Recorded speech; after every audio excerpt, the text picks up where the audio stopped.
bonsoir. Nous vous souhaitons la bienvenue. Toute l'équipe de Sophie Conseil vous remercie de participer à ce webinaire et nous vous souhaitons encore une fois la bienvenue.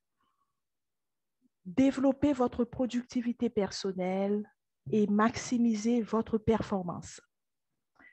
En général, travailler à son développement personnel est une valeur ajoutée inestimable.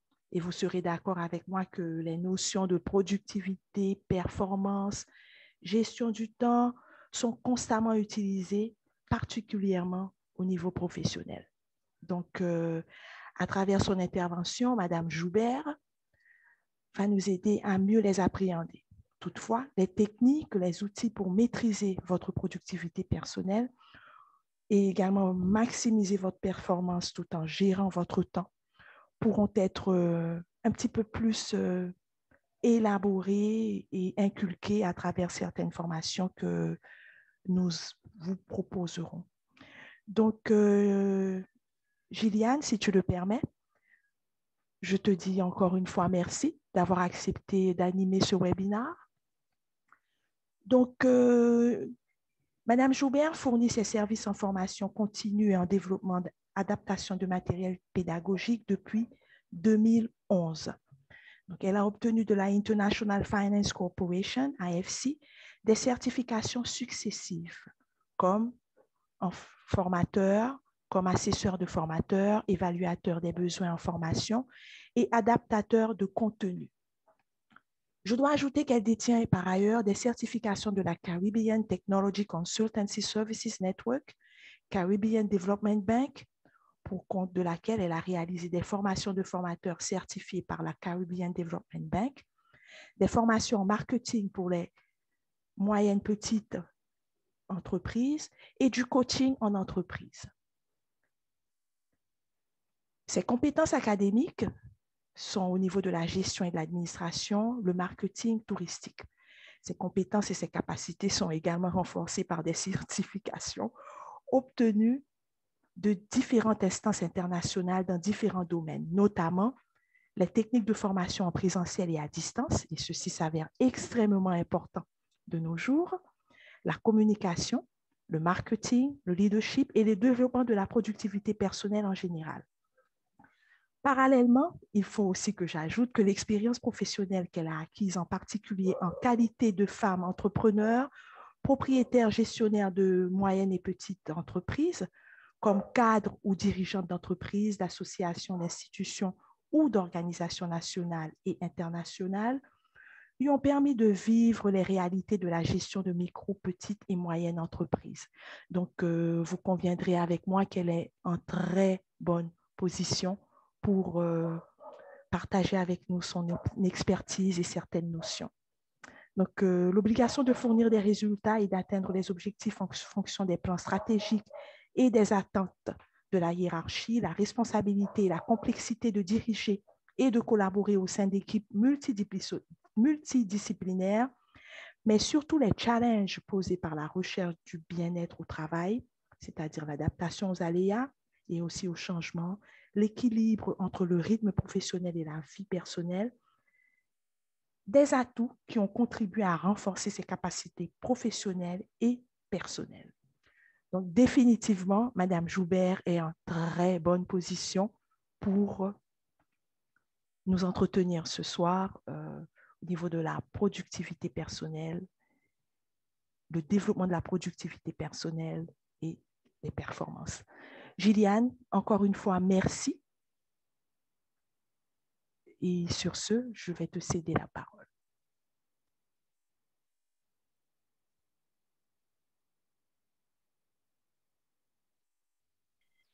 Merci, Péna. Je te remercie de cette introduction et je me prépare personnellement à passer un moment particulier en compagnie de tout le monde.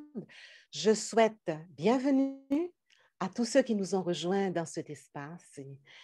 Et là, vraiment, je les remercie déjà des interactions dynamiques que nous allons avoir, des questions qui seront toutes excellentes certainement, de même que les réponses qui seront fournies aux questions que moi je poserai et les commentaires que vous exprimerez tous. Alors, encore une fois, merci Ipena, merci Madame Lucien et merci à tous ceux qui nous ont rejoints en ligne. Permettez-moi d'éteindre la caméra un moment, de manière à économiser la bande passante et aussi de mettre à l'écran les diapositives qui vont supporter la présentation des concepts ce soir.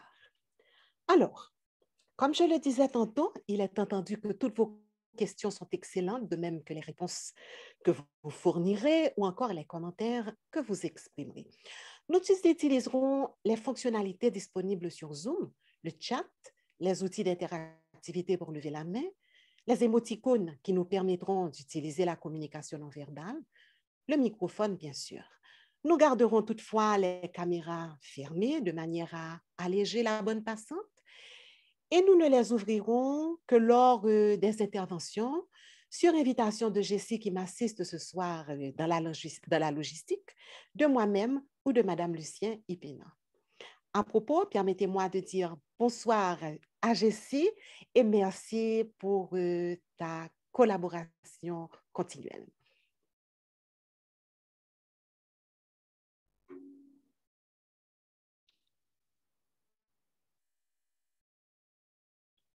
À présent, je vous invite à utiliser le chat pour nous saluer, pour nous dire bonsoir. Utilisez le chat en mentionnant vos prénoms et noms, s'il vous plaît.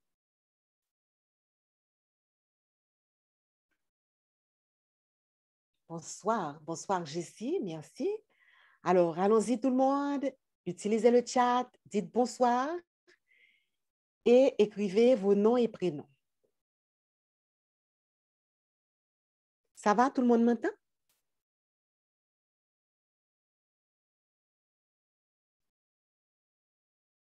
Bonsoir, bonsoir Joanne, bonsoir Nancy Lamotte,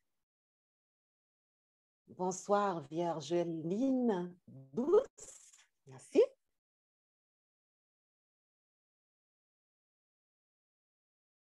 Alors, bonsoir tout le monde, utilisez le chat. Bonsoir Kimara André Belfond, bonsoir Marie-Pierre. Allez, bonsoir, alors continuez à vous saluer. Et une fois que...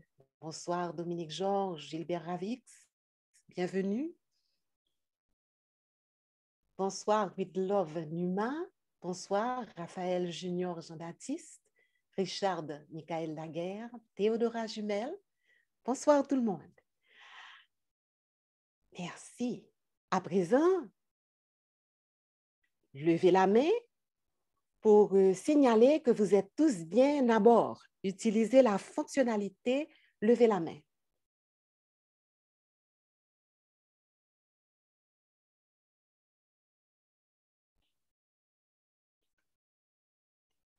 Voilà, tout le monde lève la main, super, super. Donc, je peux voir que vous êtes là avec nous. Bonsoir encore une fois. Très bien. Alors, je vous rappelle que vous aurez également, au cours du webinaire, la latitude d'utiliser le microphone. Toutefois, je vous remercie d'observer le protocole suivant pour le faire. Levez la main pour solliciter la parole, puis attendez l'invitation de Jessie, de moi-même ou encore de Madame Lucien Ipena pour ouvrir votre microphone et vous exprimer. Après votre intervention, s'il vous plaît, pensez à refermer le micro et à abaisser la main. Je vous rappelle que le webinaire de ce soir est placé sous le thème « Développer votre productivité et augmenter votre performance ». Il vise à mettre en évidence les moyens d'assurer votre productivité individuelle et votre performance professionnelle et aussi d'envisager un plan de développement personnel pour vos capacités.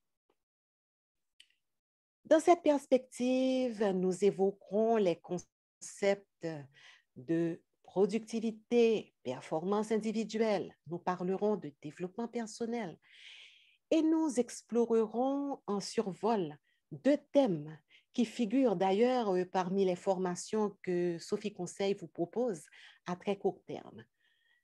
nous parlerons de l'exercice de l'influence et aussi de la gestion du temps et de la productivité.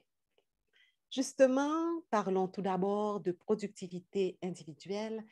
Et là, vous avez la parole parce que je souhaite vous entendre en utilisant le microphone, comme on l'a dit tout à l'heure, ou bien vous pouvez éventuellement choisir de répondre en utilisant le chat, la fonction chat. J'aimerais que vous répondiez à la question suivante.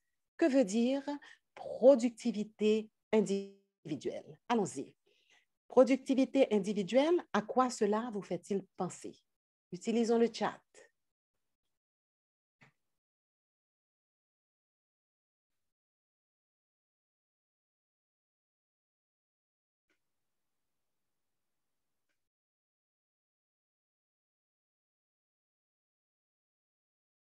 Qu'est-ce que cela veut dire pour vous, productivité individuelle? N'oubliez pas, toutes vos réponses sont parfaites. La parole est à vous. Si vous souhaitez intervenir directement, levez la main pour solliciter la parole.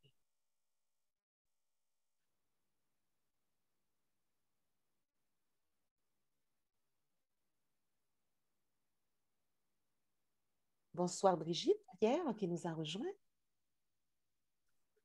Alors, allons-y. Je ne vois pas encore vos messages. Productivité individuelle, qu'est-ce que cela veut dire?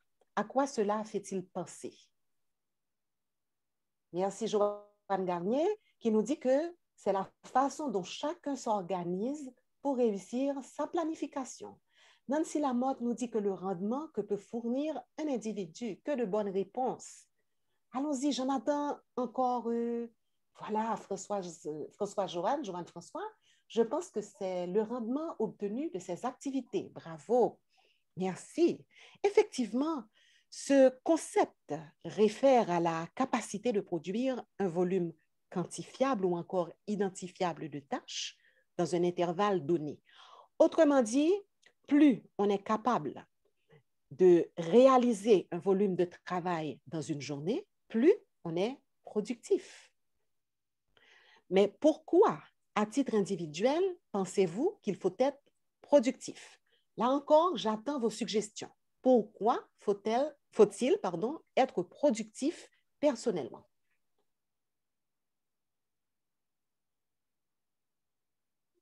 Utilisez le chat ou le micro. Pourquoi doit-on être productif au travail, à titre individuel?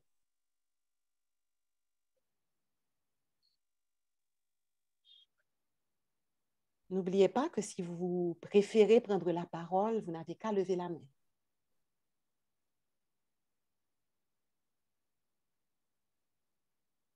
On est bien d'accord que la productivité réfère au volume de travail qu'on peut produire dans un temps limité, dans une journée, dans un mois, dans une semaine, par exemple. Et maintenant, je veux savoir, d'après vous, pourquoi il faut être productif. Jocelyne Lamotte nous a répondu pour avancer. Bonsoir, Jocelyne. Merci pour avancer. Alors, qui a une réponse à nous proposer? Pourquoi faut-il être productif à titre individuel? Est-ce qu'on a d'autres réponses? Alors, avançons. Vous pouvez toujours continuer à répondre, même si je continue avec la présentation. D'un côté, il faut être productif, je dirais, à titre individuel pour contribuer à l'atteinte des objectifs de l'entreprise, mais aussi à titre personnel pour atteindre ses propres objectifs. J'ai fait des recherches et collecté à votre attention quelques réponses à cette question. Pourquoi faut-il être productif à titre individuel? Voilà ce que j'ai pu obtenir pour aller plus vite, pour faire plus et plus vite, pour gagner en temps, pour rester le meilleur, pour être bien vu, pour monter dans les échelons de la hiérarchie ou tout simplement pour garder son poste. Alors là, ce sont des réponses qui ont été fournies par différentes personnes. Ici, je vois que nous avons des réponses. La productivité à titre individuel a rapport à son succès. Super. Nous avons aussi pour avoir le sentiment d'avoir accompli les tâches que l'on se donne. Magnifique.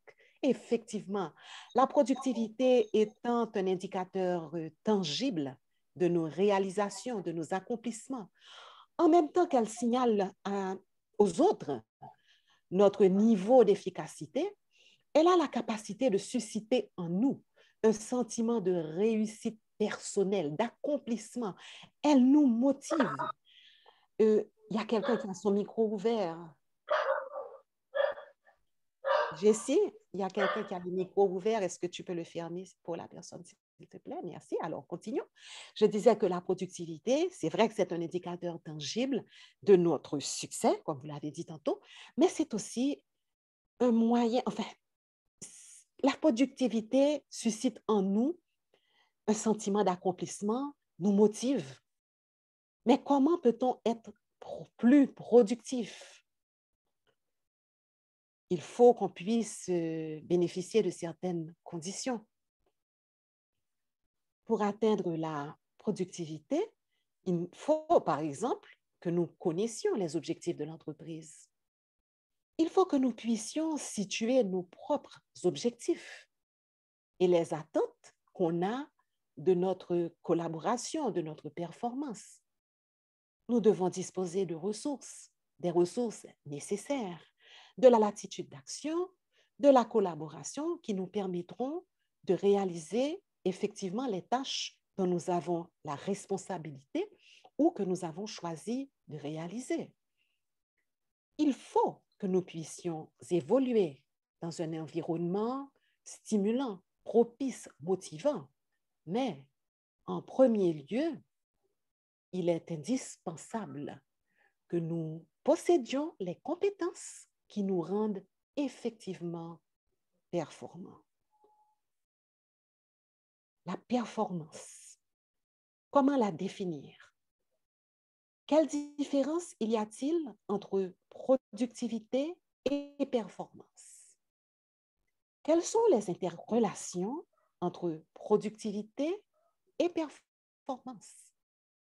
Rappelez-vous que la productivité se rapporte au volume de travail qu'un individu est capable de fournir dans un temps donné. Elle a donc pour principale orientation de réaliser le plus possible au plus vite. La performance, quant à elle, se rapporte à la manière de faire pour atteindre les objectifs avec efficience et avec plus de facilité.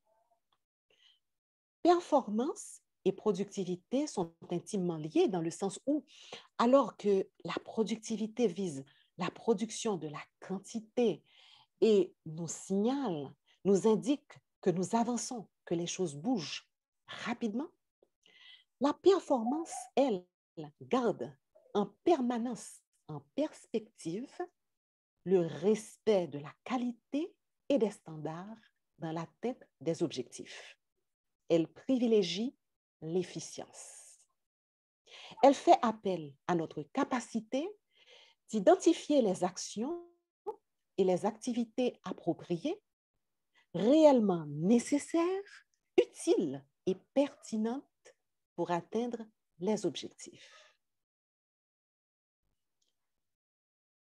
Alors, là, je ne sais pas la question que vous souhaitez poser avant que je poursuive. Est-ce que vous auriez des questions? Oui, je vois qu'on a des questions. Il y a d'abord cette question-là. Quelle est la différence entre performance et efficience, je crois? En fait, très souvent, on les confond, sauf que la performance signale quand même un accomplissement, une réalisation et met en évidence aussi l'utilisation cohérente, intelligente, appropriée qu'on a fait des ressources.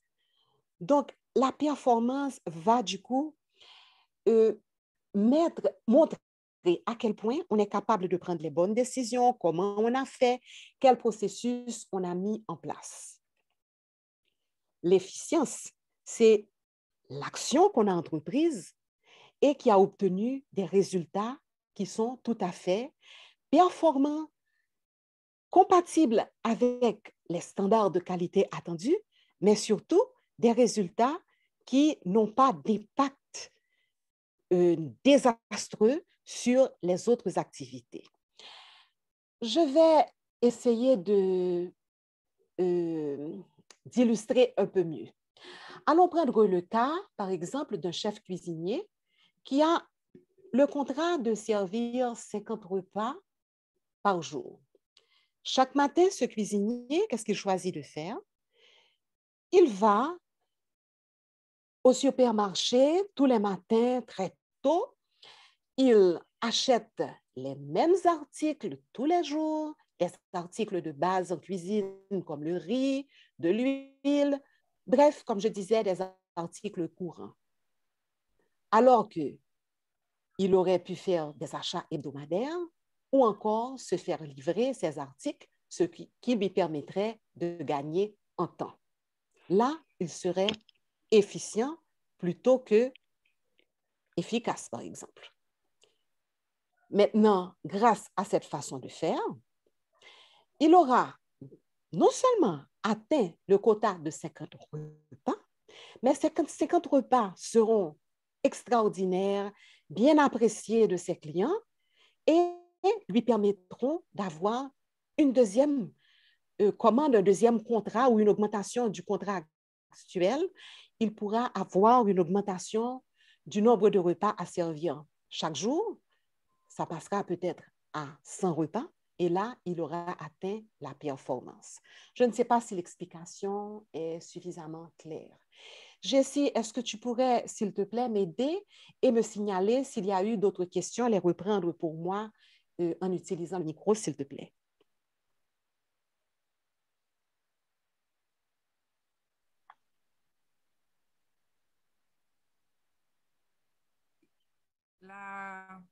Oui, bonsoir tout le monde. La prochaine question est la suivante. Peut-on se permettre de dire qu'une personne productive est plus motivée qu'une personne performante? Alors, ça dépend. Je pense qu'on est motivé dans les deux cas, mais que quand même la productivité peut nous apporter une motivation pour un moment, une action qu'on a réalisée. La performance, écoutez, elle est beaucoup plus large. Mais attention, lorsqu'on est performant, on est productif. Parce que n'oubliez pas, la performance, c'est réussir à atteindre les objectifs tout en respectant les standards de qualité, tout en respectant les attentes qu'on a de notre intervention. Autrement dit, si on est performant, c'est qu'on a su produire de la qualité, respecter les délais, qu'on a pu faire les choses dans les temps, beaucoup plus vite, plus qu'on espérait de nous. Donc, si on est performant, c'est qu'on a été productif. Donc, les deux motivent. Cependant, la différence qu'il y a, c'est que la productivité peut démotiver dans le sens où si on focalise tous ces efforts sur l'atteinte uniquement des objectifs, sur le déploiement d'actions sans vraiment garder en perspective l'atteinte correcte, l'atteinte des objectifs en respectant les standards, on peut s'engager dans la mauvaise direction et se retrouver dans une frénésie de production qui n'est pas performante. Qu'est-ce que je pourrais donner comme exemple? Là, on va dire quelqu'un qui passe sa journée à travailler, à faire plusieurs tâches, mais elle peut s'engager sans faire attention, enfin, cette personne peut s'engager sans faire attention dans des activités qui sont tout à fait contre-productives. Elle aura fait beaucoup de choses, mais est-ce que ce qu'elle aura produit sera vraiment utile à l'atteinte des objectifs? Je ne sais pas si la réponse est claire, parce que je reprends performance et productivité sont aussi importantes l'une que l'autre, sont aussi motivantes l'une que l'autre, parce que de toute façon, la performance indique qu'on est productif de toute manière. Mais attention, la productivité peut nous amener en pleine dérive et faire que nous ayons une productivité inefficace si nous nous contentons de faire les choses sans vraiment nous orienter correctement.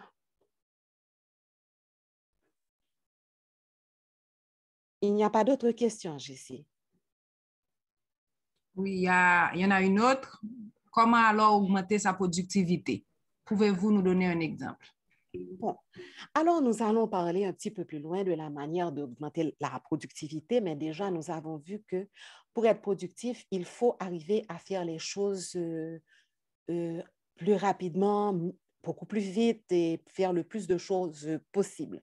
Pour augmenter sa productivité, il faut savoir ce qu'on fait, peut-être répéter, peut-être avoir beaucoup plus d'expertise dans une chose que l'on fait et arriver à la faire mieux, à la faire plus vite, à la faire avec beaucoup plus de facilité. Nous voyons que, par exemple, un ouvrier qui travaille sur une ligne d'assemblage dans l'industrie, au fur et à mesure qu'il exécute le même travail de la même manière, qu'il apprend à le faire de plus en plus vite, il apprend à le faire mieux, plus facilement, bien, il devient plus productif du coup.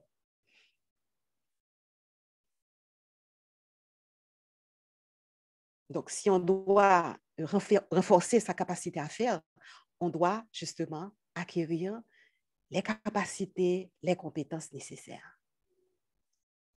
Alors, je vais vous inviter à réaliser l'activité suivante qui a pour objectif de mettre en évidence justement la particularité de la productivité et celle de la performance.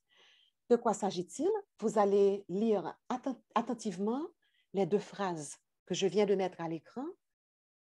Elles sont, vous avez la phrase 1 et la phrase 2. Et il s'agira pour vous, dans le chat, d'indiquer quelle est la phrase qui se réfère à la productivité. Alors, nous lisons les deux phrases, la phrase numéro 1 et la phrase numéro 2. À la lumière de ce qui a été dit tout à l'heure, pardon, quelle est la phrase qui, d'après vous, concerne la productivité? Donc, inscrivez 1 ou 2 selon le choix que vous aurez fait dans le chat.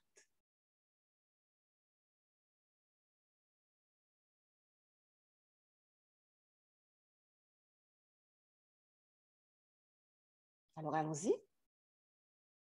Je n'ai encore personne qui répond. Des deux phrases que vous voyez à l'écran, laquelle concerne la productivité d'après vous? Je vois la phrase numéro 1. OK. Alors, qui va répondre? Marie-Pierre a partagé avec nous. Répondre. Elle a choisi la phrase numéro 1. Et les autres? Allons-y. Brainstorming. Répondez rapidement. Qu'est-ce qui pour vous représente la productivité? 1, d'accord, encore 1 pour Joanne. J'attends les autres personnes. 1 ou 2, qu'est-ce qui représente l'activité pour vous? Alors, 1 encore. Et il y a quelqu'un qui a choisi de préférence la phrase 2. Très bien, il y a certainement une raison pour cela. Phrase 1 pour Jocelyne, Ernst Joseph 1. Très bien. Alors là, je vais demander aux personnes qui ont choisi 2. Jusqu'à présent, j'ai 2 personnes qui ont choisi 2. Alors, quelle est celle de Idine ou de Joanne? Il y a aussi Nancy qui a choisi la phrase numéro 2. Alors, pourquoi avez-vous choisi la phrase 2? Qui va répondre? Levez la main, la personne qui va intervenir en utilisant le micro, s'il vous plaît.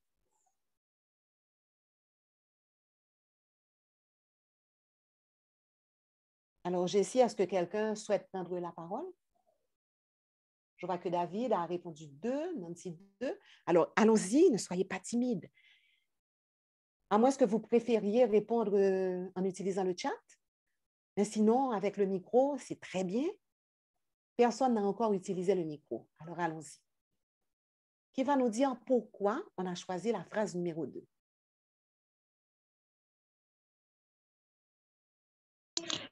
Bonsoir tout le monde, je suis Joanne François.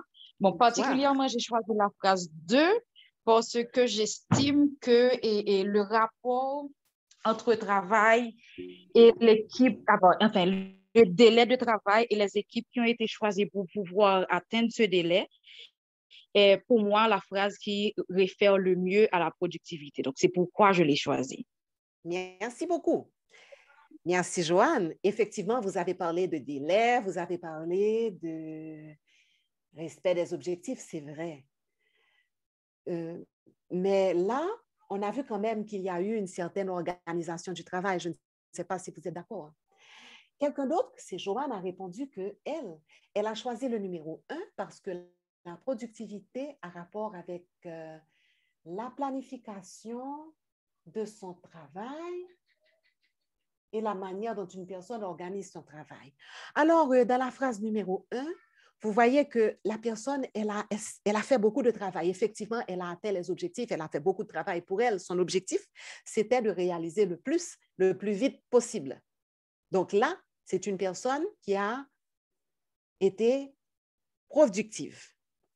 Dans la phrase numéro 2, par contre, l'ingénieur a été performant parce qu'il a pris la disposition pour permettre que le travail se fasse très vite. Il a renforcé l'effectif de ses travailleurs, il a organisé une rotation avec les équipes, une équipe de jour, une équipe de nuit pour qu'on fasse le travail plus vite. Et il a délégué la réalisation du plan d'électricité à une firme sous-contractante pour qu'on puisse effectivement rester dans les délais. Effectivement, vous avez raison lorsque vous dites que vous choisissez le 2 dans une certaine mesure, puisque les travailleurs ont travaillé beaucoup plus et beaucoup plus vite. Et la personne dans l'histoire qui a été performante, c'est l'ingénieur, puisque lui, il a organisé le travail des autres. Et il a bénéficié de la productivité de ses travailleurs. Alors, je passe à la deuxième partie de l'activité. Vous avez encore 2 phrases. Lisez bien. Il y en a une dans laquelle on privilégie la quantité plutôt que la qualité ou l'organisation, tandis que l'autre met en évidence comment on a organisé, quelles sont les mesures innovantes qu'on a prises pour pouvoir respecter les délais, pour pouvoir alléger le travail, pour pouvoir arriver aux objectifs, mais avec de l'organisation et de la planification. Alors, cette fois-ci, vous allez me dire quelle est la phrase qui concerne la performance. Nous avons 2 phrases. Vous inscrirez dans le chat 1 ou 2, suivant que vous choisissez la phrase qui correspond à la performance. Allons-y, rapidement, comme tout à l'heure.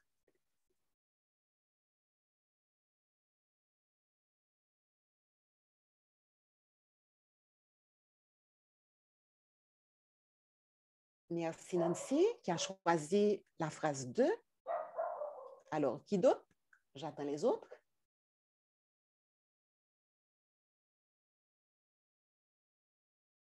Nancy a choisi la phrase 2. J'attends les autres réponses. Allons-y, allons-y, allons-y. Le temps passe. Soyons productifs. Allons vite. Très bien, Jocelyne qui a choisi la phrase 2. Alors, qui d'autre? Productivité. Productivité. Allons vite. Cette fois-ci, c'est la productivité que nous privilégions.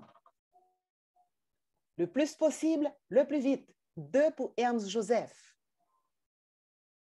Merci. Alors, vous pouvez continuer à répondre. Kimara, André a répondu 2 aussi.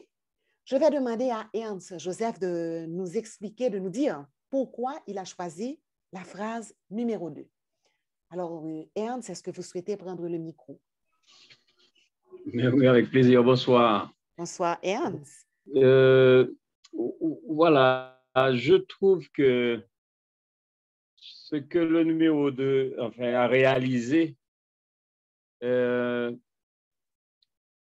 présente beaucoup plus de qualité dans l'organisation du travail. Tu vois,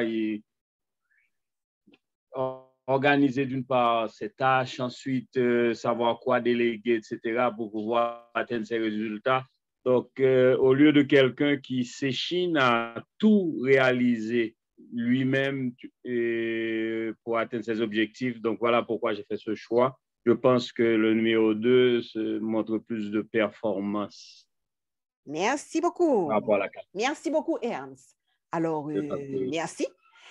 Effectivement, de même que pour la productivité, il y a des conditions qui sont nécessaires. La recherche de la performance nous impose de nous poser les questions suivantes et d'y apporter les réponses qui conviennent.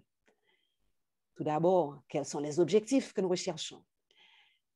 Quelles sont les actions, les activités qui nous permettront d'atteindre ces objectifs-là? Quelles nouvelles approches peuvent nous permettre de gagner en temps, en économie de ressources, en efficacité, en productivité? Quelles sont les raisons qui justifient les décisions que nous prenons et les actions et activités que nous choisissons de réaliser? Quelles sont les expertises dont nous avons besoin pour l'exécution des tâches? Quels sont les recours et les moyens dont nous disposons? À qui nous devons nous adresser pour obtenir la collaboration nécessaire? Et de quelle nature précise cette collaboration doit-elle être? Pour être en mesure de répondre à ces questions et aussi de décider des actions appropriées, il est impératif que nous ayons des compétences particulières, que nous ayons les compétences nécessaires pour, par exemple, gérer efficacement nos horaires de travail, rester motivés, motiver les autres, que nous sachions comment communiquer correctement, comment gérer les équipes de travail, comment savoir déléguer une partie de nos tâches et de nos responsabilités. Nous devons avoir la capacité d'exercer du leadership, d'influencer les autres. Ce sont entre autres des aptitudes qui sont absolument incontournables pour toute personne, pour tout professionnel qui recherche la performance. Alors, de cette liste, est-ce que vous avez déjà identifié les compétences que vous possédez déjà ou que vous devez développer ou encore renforcer pour atteindre la performance? Dans cette perspective, il est essentiel d'entreprendre un programme de développement personnel afin de renforcer vos capacités. Sophie Conseil, heureusement, dispose d'un éventail particulièrement riche de formations en productivité personnelle qui sont réalisées aussi bien en présentiel qu'en distanciel. Prenons un avant-goût de 2 programmes qui vous sont déjà proposés dans le calendrier prévu pour le mois de juin et le mois de juillet. Parlons d'abord de la capacité d'exercer votre influence. Je vous signale qu'une formation placée sous ce thème se déroulera d'ailleurs en ligne au début du mois de juillet. Alors, en guise d'introduction dans le sujet, je vous invite à réaliser l'activité suivante. Permettez-moi de vous présenter Marc. Marc est le superviseur des chauffeurs d'une grande entreprise de transport. Je vais partager avec vous des informations qui sont contenues dans son dossier d'employé, certaines provenant du dernier rapport d'évaluation de performance réalisé par le directeur de Marc. Alors, est-ce que vous arrivez à lire correctement ce qui est à l'écran? Attendez, laissez-moi voir comment améliorer la lecture. Voilà. Donc, vous avez Marc. Alors, je vous invite à lire, pas vrai, tout ce qui concerne Marc. S'il vous plaît, pensez à mettre vos micros sous silence. Comme vous le constatez, Marc, d'après son curriculum vitae, compte à son actif de nombreuses années d'expérience dans la fonction qu'il occupe, notamment dans une organisation internationale réputée. Il détient des certificats pour sa participation à diverses formations, par exemple en logistique des garages, supervision, motivation d'équipe, gestion du temps, communication, etc. Marc, comme vous le voyez, impressionne par ses compétences de gestionnaire autant que par ses qualités personnelles. Enfin, je vous laisse encore lire pendant quelques secondes. Éventuellement, à prendre des petites notes. En tout cas, à retenir tout ce qui vous interpelle de manière particulière concernant Marc, de manière à pouvoir répondre aux questions que je vais vous poser tout à l'heure.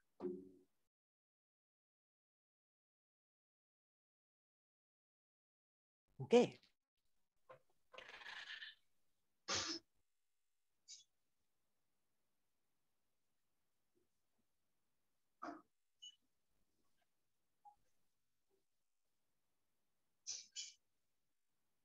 Donc, tout le monde a fait connaissance avec Marc, pas vrai?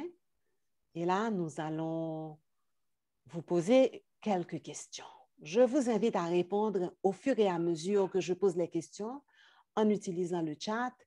Et Jessie, Madame Lucien, s'il vous plaît, à la fin, est-ce que vous pourrez m'aider à faire un résumé des réponses que nous aurons obtenues? Alors, allons-y, préparez-vous. Productivité, productivité. Que pensez-vous de Marc comme personne? Ses qualités, ses compétences, son impact sur les autres. Qu'est-ce que cela vous fait penser de Marc? Est-ce qu'on peut dire qu'il est influent? S'il vous plaît, commencez à répondre en utilisant le chat. Mettez tout ce qui vous vient en tête. Est-ce que Marc a de l'influence d'après vous? Auprès de qui cette influence s'exerce-t-elle? Je ne vois pas encore de réponse dans le chat. Allez-y, commencez à répondre, je vous prie. Est-ce que Marc a de l'influence? À quoi est-ce que vous le voyez? Est-ce qu'il a des influences sur ses pairs, sur ses subordonnés uniquement, sur la direction? Est-ce que la direction lui accorde de la considération et tient compte de ses avis? Alors, à quoi est-ce que vous voyez que Marc a de l'influence éventuellement et pourquoi, d'après vous, il jouit d'un tel pouvoir? Alors, j'ai posé ces questions. Vous pouvez répondre en utilisant le chat, mais si vous le préférez, prenez la parole, levez la main et utilisez le microphone, s'il vous plaît. Pourquoi, d'après vous, Marc aurait, si vous pensez qu'il a de l'influence, pourquoi est-ce que vous pensez qu'il en a? Alors, qui va répondre à cette question, s'il vous plaît?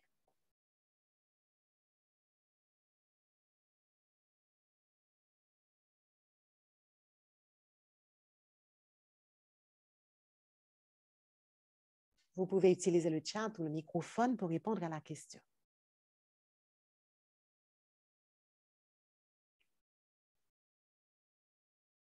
Rappelez-vous que Marc, c'est le directeur des chauffeurs, le superviseur, pardon, des chauffeurs d'une grande entreprise de transport. J'attends vos réponses. Est-ce qu'il a de l'influence? À quoi le voyez-vous? Merci, Jessie, d'avoir repris la question. Qui souhaite répondre, s'il vous plaît?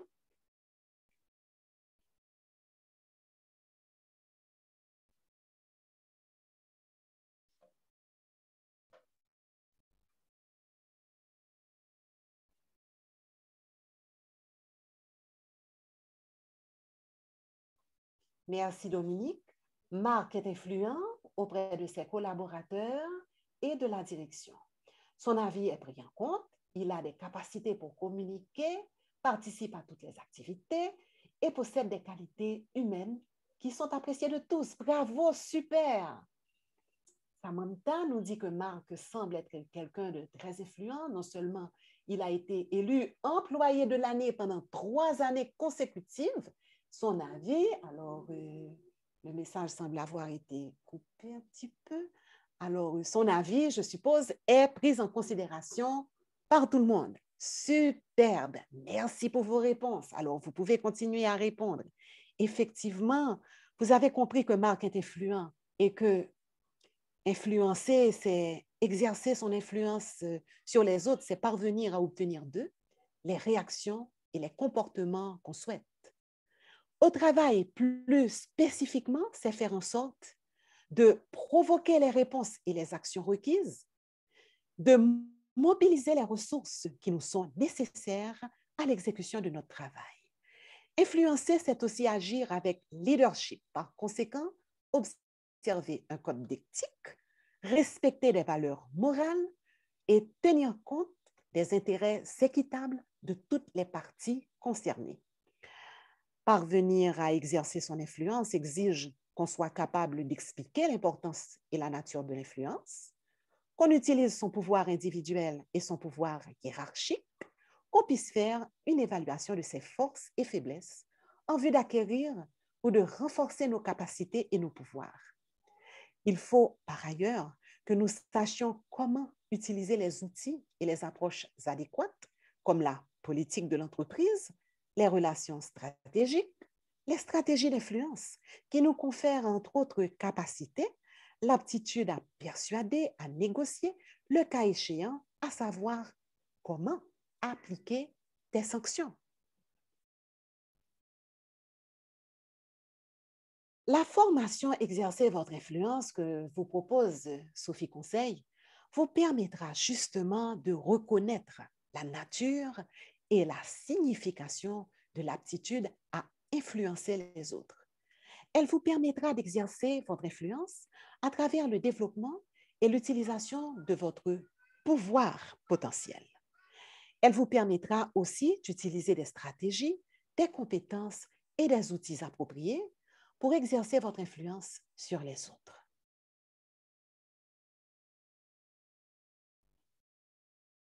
Alors, je remercie les autres qui ont posé des questions à vous voir. Il y a Idine qui a répondu que selon son curriculum vitae, Marc aurait de l'influence car il était superviseur pendant 3 années. Il a beaucoup d'expérience, merci. Alors, j'ai une question de Sophie Conseil. Est-ce que influencer, c'est la même chose que manipuler? Non, il y a une grande différence.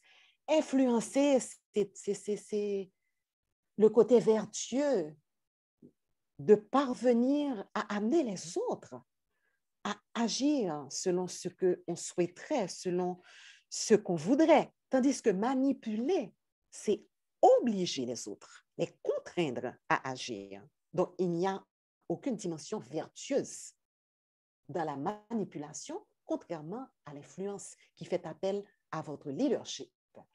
Marie-Pierre nous dit qu'elle pense que Marc a de l'influence parce qu'il motive ses subordonnés et les gère bien. Bravo! Doit-on avoir un leadership inné pour être capable d'influencer?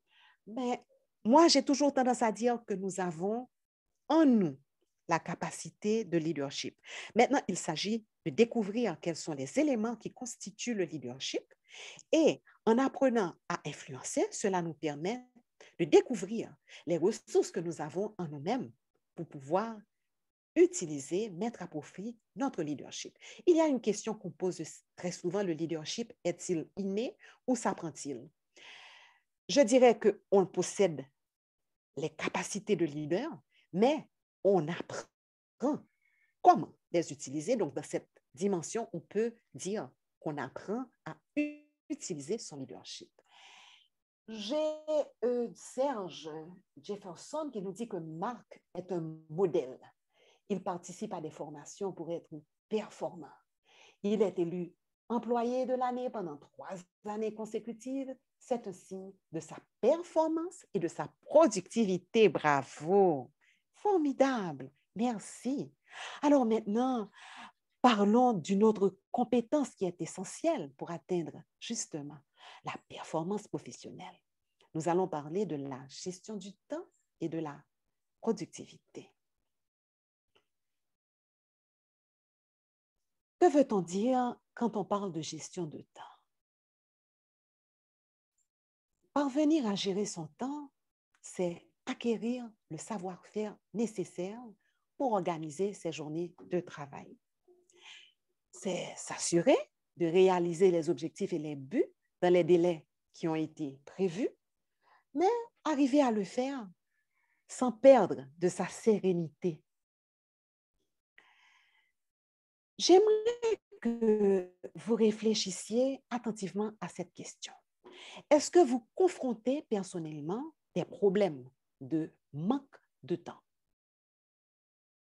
Ou êtes-vous face à des problèmes de mauvaise gestion que vous faites de votre temps? En fait, le temps, c'est quoi? Une ressource, certainement. Mais c'est une ressource qui est limitée.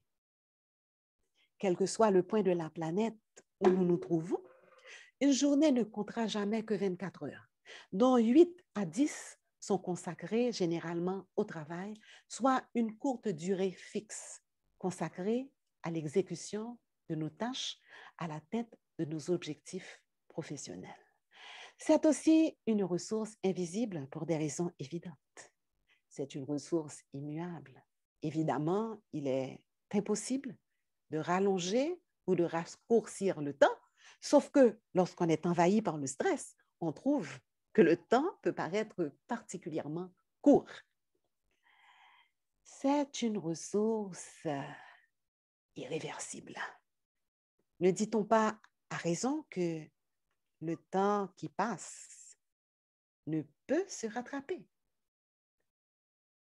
Une ressource inestimable. Inestimable, mais qui a une valeur relative, qui varie d'une personne à une autre, dépendamment des circonstances et de l'importance des activités que l'un ou l'autre est en train de réaliser à un moment précis. Par exemple, le temps ne revêt pas, certainement la même valeur pour un responsable ou pour un chef d'entreprise. Elle ne revêt pas la même valeur pour celui-ci et pour un assistant de bureau, par exemple.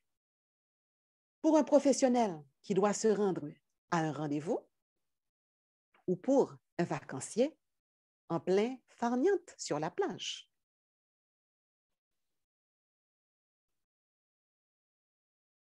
Gérer son temps, c'est parvenir effectivement à développer des stratégies pour réduire les obstacles temporaires au travail. Mais c'est aussi parvenir à appliquer des techniques de gestion et de planification pour organiser son travail. Gérer son temps, c'est savoir utiliser les armes efficaces pour chasser les voleurs de temps, pour clarifier, situer, catégoriser et atteindre les objectifs en respectant leur importance et les délais de ces derniers. C'est adopter un comportement approprié et mettre en place des mesures efficientes. Pour gérer son temps, il est essentiel d'établir des stratégies de gestion personnelle au bureau, de gérer son environnement de travail, de planifier les activités et d'entreprendre en temps et lieu les actions nécessaires pour l'atteinte des objectifs. Il nous faut organiser nos archives et le flot de documents qui menacent trop souvent de nous noyer sous la paperasse. Nous devons savoir maîtriser nos communications, organiser correctement nos réunions, afin qu'elles ne soient ni chronophages, ni improductives. Nous devons également prendre avantage des ressources modernes qui sont à notre portée et nous devons comprendre comment utiliser des applications pratiques et innovantes. Finalement, il faut que nous soyons à même de comprendre que gérer le temps, c'est garantir la sérénité et la productivité de notre vie professionnelle, en même temps que la qualité et la plénitude de notre vie personnelle. Vous aurez en main les atouts qui vous permettent non seulement de gérer et de construire votre performance, mais également de vous préserver du burn-out, de l'épuisement professionnel. Lorsque vous aurez suivi la formation en gestion du temps et de la productivité qui vous est proposée par Sophie Conseil les 25 et 26 juin 2021, ce mois-ci. Il s'agit d'une formation en ligne de demi-journée qui commence à 9 h pour se terminer à 12h30. Alors là, nous avons parlé de performance, de productivité. Nous avons parlé de toute une liste de compétences qu'une personne performante se doit de posséder. Nous nous sommes un petit peu accentués sur la gestion du temps, mais aussi sur l'exercice de l'influence. Maintenant, la parole est à vous. Est-ce que vous avez des questions concernant ce dont nous avons parlé tout à l'heure? Le micro est à votre disposition. Alors, nous allons utiliser, on va dire, 5 minutes. Si vous avez des questions, si vous souhaitez clarifier un point, allez-y, c'est le moment, parce que nous sommes arrivés presque à la fin du webinaire. Est-ce que vous auriez des questions, s'il vous plaît? Je me ferai un plaisir et un devoir d'y répondre. Alors, pendant que vous collectez vos questions, que vous les inscrivez dans le chat, je vais profiter pour projeter à l'écran le programme de formation qui vous est proposé par Sophie Conseil pour le mois de juin et pour le mois de juillet, parce que je signale à ceux qui auraient déjà reçu le calendrier de formation de juin que, compte tenu du contexte sanitaire, des changements ont dû être opérés. Par conséquent, certaines activités qui avaient été programmées en présentiel ont dû être réorganisées en formation en ligne, et certaines formations ont été renvoyées à juillet. Alors, je vais vous projeter de préférence ce tableau qui est plus clair et qui vous permet d'avoir une idée des dates retenues pour la formation Exercer votre influence qui se fera en ligne en 2 sessions qui se dérouleront respectivement du 2 au 3 juillet 2021 et du 5 au 6 juillet 2021.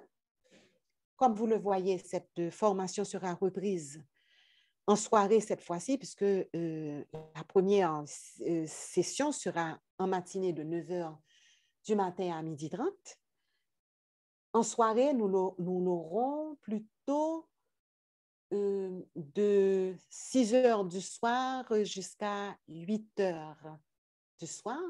Il s'agira de 3 soirées consécutives à chaque fois. Nous avons également la formation en gestion du temps et de la productivité qui se fera les 25 et 26 juin en cours en distanciel également de 9 h du matin à 12h30. Alors, si vous êtes intéressés, je vous encourage vivement à vous inscrire puisque nous commençons à avoir beaucoup de demandes. Voilà, oui. Il y avait une formation en gestion d'équipe et nouvelles tendances du travail collaboratif qui a renvoyé en juillet. Les dates vous seront confirmées. Alors, je retourne au message. Il y a Colette qui nous parle de productivité et performance. Comment peut-on obtenir les ressources nécessaires pour organiser son travail lorsqu'on est dans une position de cadre? Bon, lorsqu'on n'est pas dans une position de cadre. Eh bien, là, ce n'est pas pour rien qu'on apprend à exercer son influence. Exercer son influence, rappelez-vous, c'est savoir projeter son pouvoir personnel, ce qu'on a en soi comme leadership, comme rayonnement.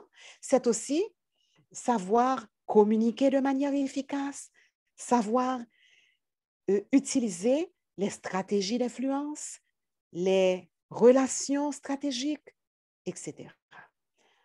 Alors, vous voyez que Marc n'est pas un cadre de l'entreprise. Il est un cadre intermédiaire, mais il aurait pu être un simple chauffeur et avoir autant d'influence grâce à ce qu'il est lui-même. Nous avons en gestion du temps. Je vois que la gestion du temps est mentionnée, mais je ne vois pas. Alors, je ne sais pas si vous avez d'autres questions à poser. Oui, oui. Gilliane, je peux placer Oui. un mot? Bien sûr. Oui, alors c'est juste une ou deux petites remarques que je voulais faire, Oui, oui. surtout concernant la gestion du temps. Alors, je me suis dit que sans les objectifs et les délais, vraiment, le temps n'a pas toute sa valeur. Parce que là, on est en train de discuter de gestion du temps, de quelque chose, d'une ressource très précieuse, irrécupérable quand elle se perd. Pendant ce temps, tu as des gens qui vivent comme ça au jour le jour, sans objectif, et qui ne voient pas le temps passer et qui ne s'en font pas. Évidemment, ils n'apportent aucun résultat non plus. Alors, l'autre remarque que je voulais faire concernant la gestion du temps, c'est que des fois, on pense que cette notion de gestion du temps, c'est uniquement pour le travail. Arriver dans le délai qu'on s'est donné à réaliser tout ce qu'on a à faire, les tâches que l'on vous donne au travail, dont vous avez la responsabilité, quel que soit votre niveau de responsabilité dans une institution. Mais, et des fois aussi, on se retrouve débordé dans ce délai de temps et que le travail, les gens apportent le travail aussi à la maison. Donc, en dehors des 8 heures de travail qui passent au bureau, ils s'en vont encore à la maison et ils continuent de travailler. Mais la conséquence, c'est quoi? Finalement, il y a des gens qui sont pénalisés. Qui? La famille, les conjoints, les enfants. Voyez? Donc, finalement, arriver à être super efficient au travail en réalisant dans le temps, évidemment, ce qu'on a à réaliser. On se crée du temps aussi, et ce temps que l'on se crée est partagé maintenant avec les gens que l'on considère, les gens que l'on aime. Ça vous laisse le temps de pouvoir prendre des vacances, ça vous laisse le temps de rentrer à la maison, de parler à votre famille, de vous asseoir à table, etc. Ça vous laisse le temps d'aller prendre des vacances précieuses avec des gens que vous aimez. Tout à fait. Donc, la bonne gestion du temps, c'est vraiment, enfin, c'est dans un premier temps, on a l'impression que c'est pour le travail, pour pouvoir réaliser le travail, mais dans un deuxième temps, ça apporte d'autres bénéfices aussi. Je te Alors, remercie. c'est ce que je voulais Merci dire. beaucoup, formidable Ernst. Et effectivement, tu as parlé de prendre des vacances, de se réserver du temps pour la famille, mais c'est toujours pour le travail, parce que si on n'arrive pas à se ressourcer, on ne peut pas être performant, on ne peut pas être productif. Et lorsqu'on arrive à gérer son temps et avoir une économie de temps, mais on arrive à avoir le recul suffisant pour projeter des choses beaucoup plus importantes. Alors, nous arrivons pratiquement au terme, pardon pour le bruit de la formation, et je réponds à la dernière question qui nous a été soumise par Colette, qui nous demande concernant la gestion du temps et considérant notre tendance culturelle à parler beaucoup, est-ce qu'on peut vraiment, réellement parvenir à terminer une réunion dans les temps impartis et parvenir à des résolutions? Tout à fait. Et en apprenant à gérer le temps, nous apprendrons également à gérer les réunions parce que cela est incontournable. Même les réunions doivent faire l'objet de planification, d'utilisation de ressources, de mise à contribution de notre capacité à communiquer correctement et à permettre aux autres de communiquer de manière efficace. Alors, je vous remercie tous de votre participation. Nous sommes arrivés au terme du webinaire, j'allais dire de la formation, non du webinaire, et je projette à l'écran cette adresse que vous pouvez consulter pour avoir beaucoup plus d'informations sur les thèmes qui sont proposés pour les formations organisées par Sophie Conseil. Vous pouvez vous référer à cette adresse au service non financier de la Sofides et vous découvrirez combien de ressources sont disponibles et à votre disposition. il ne me reste plus qu'à vous remercier encore d'avoir suivi ce webinaire, d'y avoir participé. Je vous souhaite de passer une bonne fin de soirée. Prenez soin de vous, restez en santé, assurez votre sécurité. Encore une fois, merci, au revoir et je vous laisse dans l'espoir de vous retrouver bientôt en ligne. Bye bye. Merci beaucoup, Gilliane, pour cette intervention, pour toutes ces informations. Merci également à vous, participants, d'avoir été présents, d'avoir interagi. Ça a rendu ce moment passé ensemble beaucoup plus intéressant et je pense que vous avez tout un chacun bénéficié de certaines informations, mais définitivement, vous aurez tout à gagner à participer aux formations qui seront animées par Madame Joubert et vous ne serez que mieux outillés, que ça soit au niveau de votre productivité personnelle, votre performance, votre efficience, votre influence. Donc, encore une fois, merci d'avoir été présent ce soir. Nous vous souhaitons une bonne soirée et je reprends quand même certaines des instructions de Gilliane. Soyez prudents, restez en santé et nous espérons vous avoir avec nous très bientôt dans l'une des prochaines formations. Encore une fois, Gilliane, un grand merci pour ton intervention et aussi un grand merci à chacun de vous, participants. Et passez une bonne soirée et à très bientôt. Merci. Bye. Bye. Au revoir. Au revoir.